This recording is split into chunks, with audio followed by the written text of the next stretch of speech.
We are live on Facebook. There's a song going on the show at the minute, a bit of Lady Marmalade, but we thought, you know what, while that's live on air, why don't we come back to the kitchen and do a bit of this this wonderful pudding? So for those who weren't listening live, what is it we're making, Georgie? So we're making a croissant bread and butter pudding, but with my twist on it.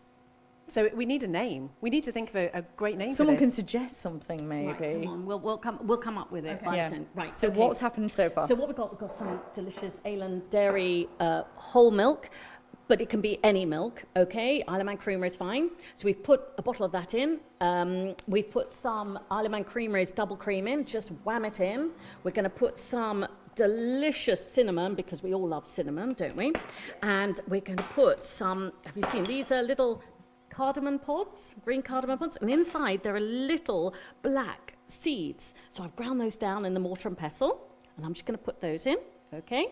And then we're going to put the eggs in, so we've got that. Whoops, how many eggs were there? Well, there are going to be 6, and I just wanted to show you, as I was saying before, the best thing to do is to open the eggs separately, each one.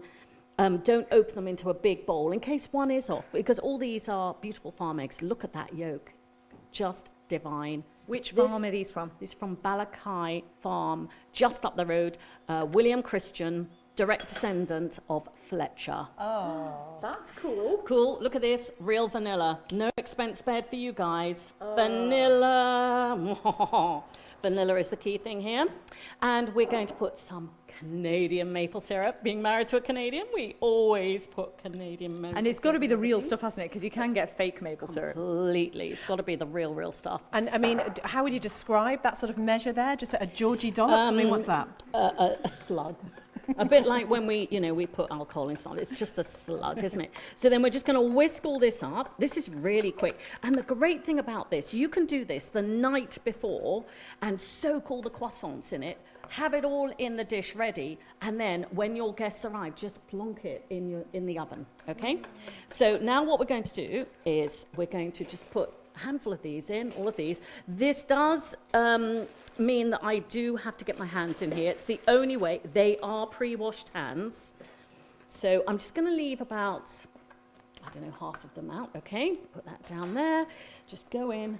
Dig deep. Lady Marmalade. This is Late Lunch, live from the Cook Shack. We are also live on the Manx Radio Facebook page. So if you just tuned in, you may have just heard Georgie say, it's a bit like lambing. She's actually talking about croissants.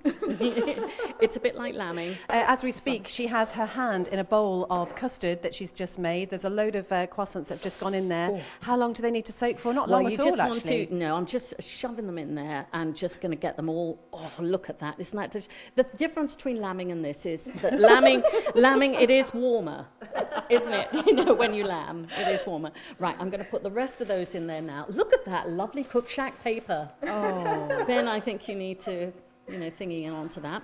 So yes, we are live on Facebook at the moment as well. So you can actually see Georgie creating this wonderful. I mean, it's not lambs, it is actual croissants in like a sort of bread and butter pudding. We want you to try and think of a name for this, because it's not quite bread and butter pudding. It's croissants, it's cream, it's eggs, it's going to be like a custardy thing, there's going to be jam in it as well. See if you can come up with a name for this wonderful creation that Georgie is putting together here. I was wondering if she'd noticed that I was just going to sneak away with this little bowl of chocolate. Did you notice? Did you? Last time you were up here, Beth, I got your game from last time, so I know exactly what you're up to. Thank you, Joanne. I'll just wipe my hands on that towel. Now, what we're going to do, oh gosh, this is going to be so divine. Okay, so we're going to now dot it with, thank you very much for bringing the white chocolate back, Beth. That was very kind of you.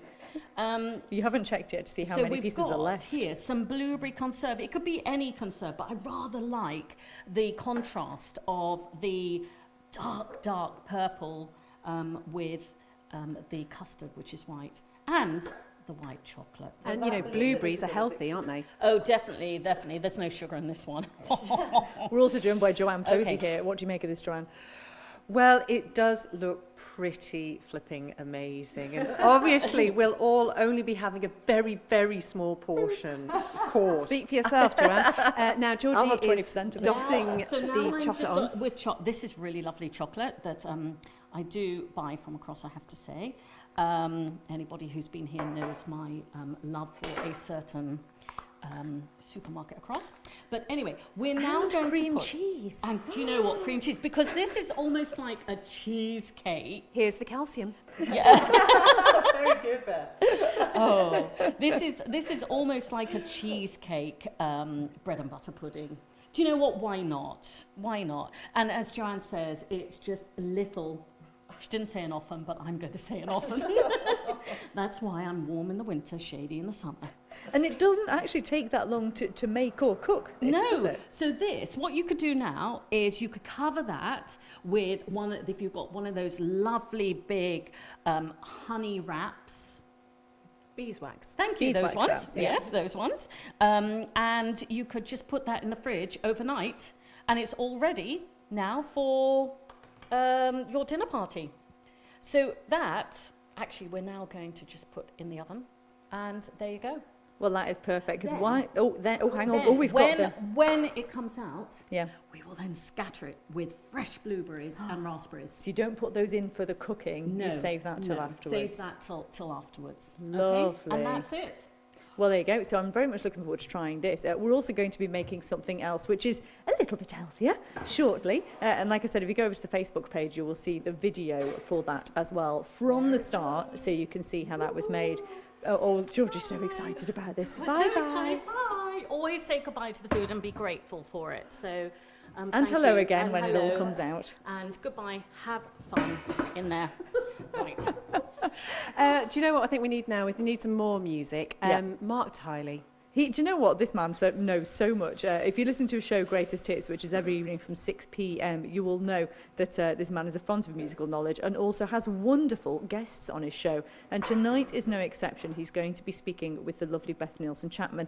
But in advance of that, I caught up with him this morning and he has suggested another greatest hit for us.